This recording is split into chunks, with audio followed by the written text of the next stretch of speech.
our journey through unconscious formlessness that we've been taking through the weeks of Pisces season has, in a way, come to its pinnacle because now we are at the full moon in Virgo. The new moons that we've had a couple weeks ago are about starting a new slate, new intentions, and full moons, what we're in today, is culmination. And full moons happen often in the opposite sign of where the sun is. So we took a journey through formlessness in Pisces season because today the full moon is in Virgo, and Virgo is opposite. It's at the polar opposite of Pisces. It is about form.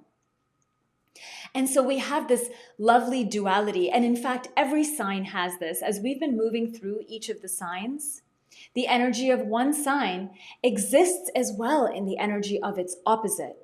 So in our exploration through the sun in Pisces, I've been putting a lot of focus on formlessness. It is because today, when the moon is in Virgo, we are getting to experience the formlessness that influences our form. And I'll give you an example if this explanation is a bit too heady. I don't know if this is 100% true, but I heard this really interesting little story of Michelangelo, the great sculptor and engineer. It was after he had sculpted David, the statue of David that he's famous for. And someone asked him, did you see the perfect physiology and anatomy and the structure of David? Like in your mind and then carve it out? I guess someone asked him to explain his process. And if you're unfamiliar with the style of sculpting, sculptors of that time, Michelangelo included, and in fact, many of them, David is a life-size, Michelangelo's David is a life-size sculpture, if you've ever seen it, right? It's massive. He is carved from one block of clay. Right? So it's not like different pieces are then put together. That style of chiseling and carving is made from one block. So if you were Michelangelo back in the day, you were at some point out shopping for the perfect block, massive life-size block of clay that you would have then, purchased or someone gave it to you. And then you would have to chisel and chip away and reveal David. So someone asked Michelangelo this, and his answer was, no, I didn't see it in my mind's eye.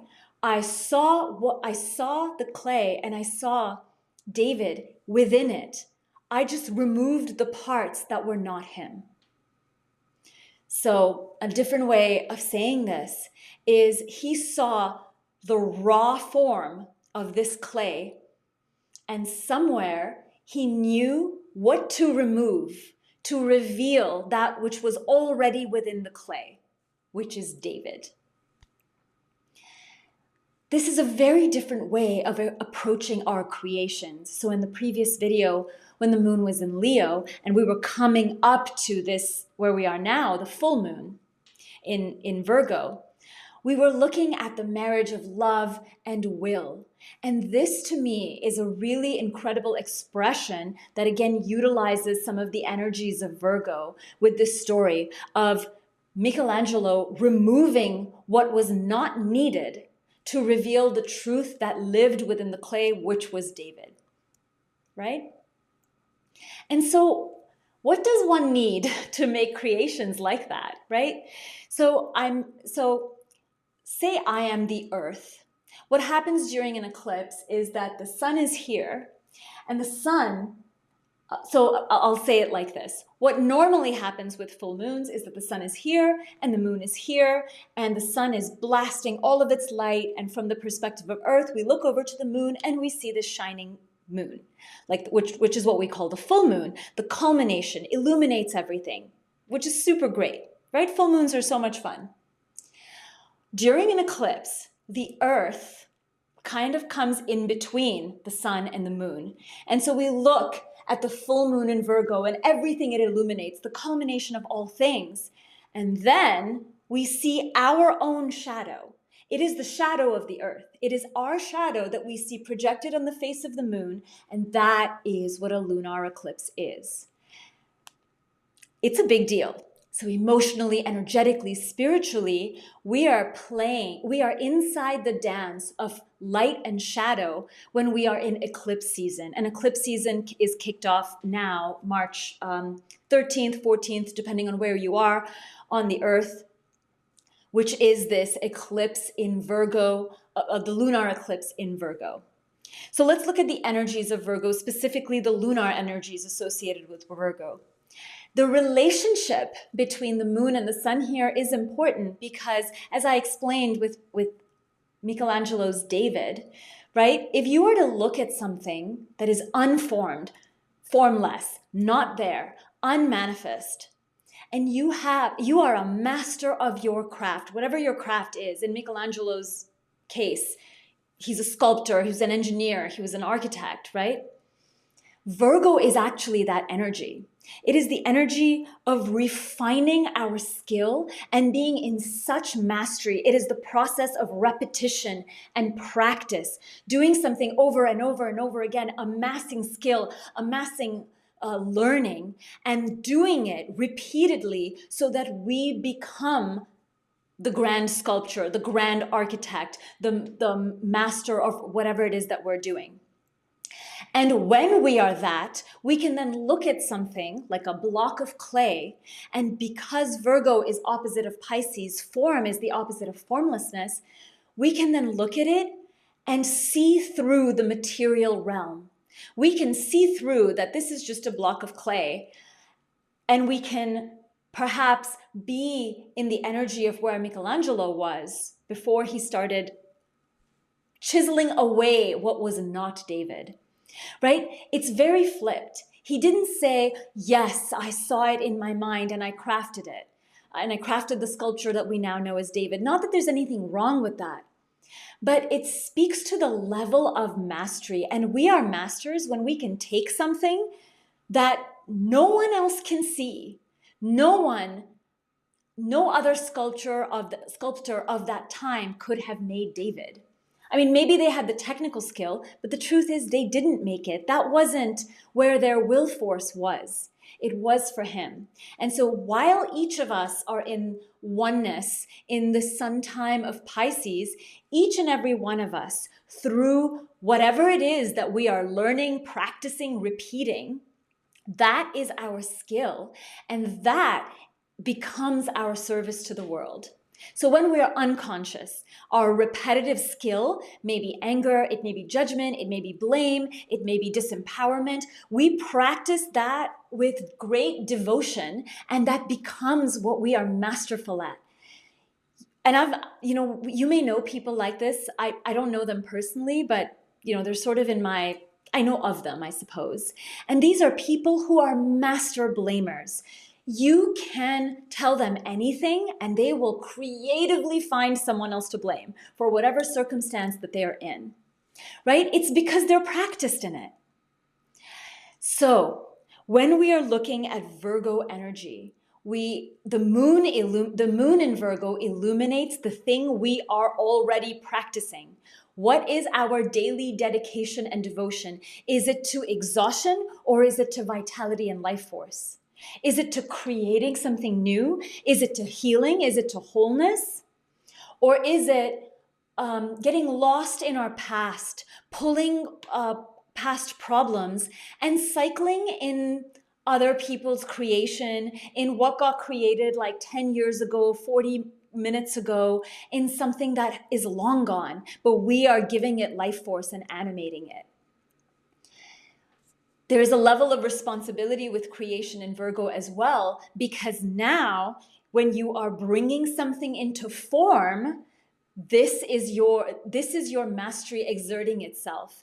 And this is where in Virgo, what the moon illuminates in Virgo, again, is a different aspect of how much are we in service to others, or service to healing, or service to humanity, versus in service to our lower natures. And we talked about service to others, a few videos ago. when I think we were talking about the moon in Taurus. Both Taurus and Virgo are earth signs. So a lot of this repetitive process sequence, what I'm learning is sort of about that, right? If you want to become a healer, you actually have to learn the modality, whatever your modalities are, and then practice it repeatedly. And that gives you the experience and the expertise. And then during eclipse season, which is what we're in now, we get to see the culmination of this, and then we get to play with our own shadow, right? As I mentioned, the Earth's shadow is what causes the lunar eclipse. And so when we have the Earth's shadow, we get to see where we are maybe so focused on our skill that we forget to learn other skills, or we're so focused on our skills that we're constantly judging and comparing ourselves to the skills of others, forgetting that our skill actually is making formlessness in Pisces season into form, Virgo season, so that creation can continue, so that our creations exist in the world for a purpose.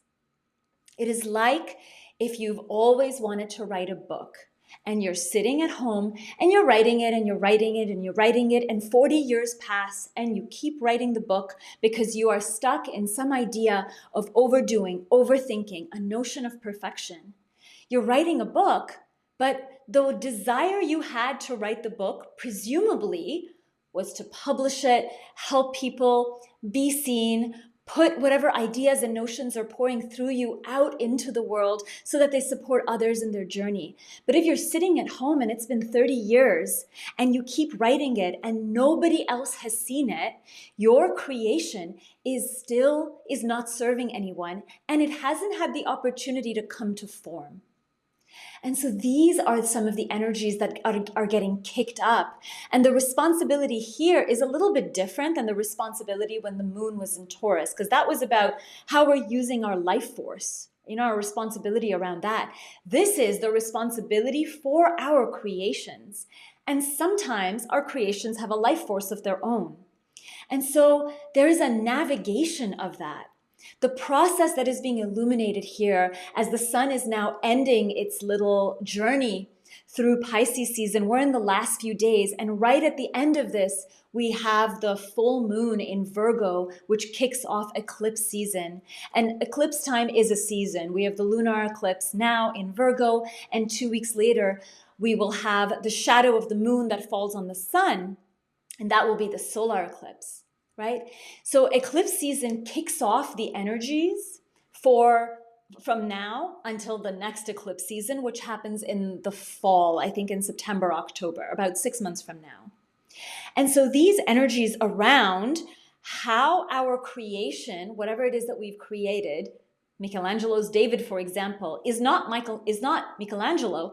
The statue David serves the world in its beauty, in its process, in how it's sculpted, in its anatomical brilliance, and in how, I don't know much about sculpting, but everything that went in to making that piece, its history, its art form, its science form, because it's made so perfectly as a representation of the human body, right? From his face, his expressions, to the muscles in his hands and his legs. And so that creation is much bigger and much larger than the man that is Michelangelo.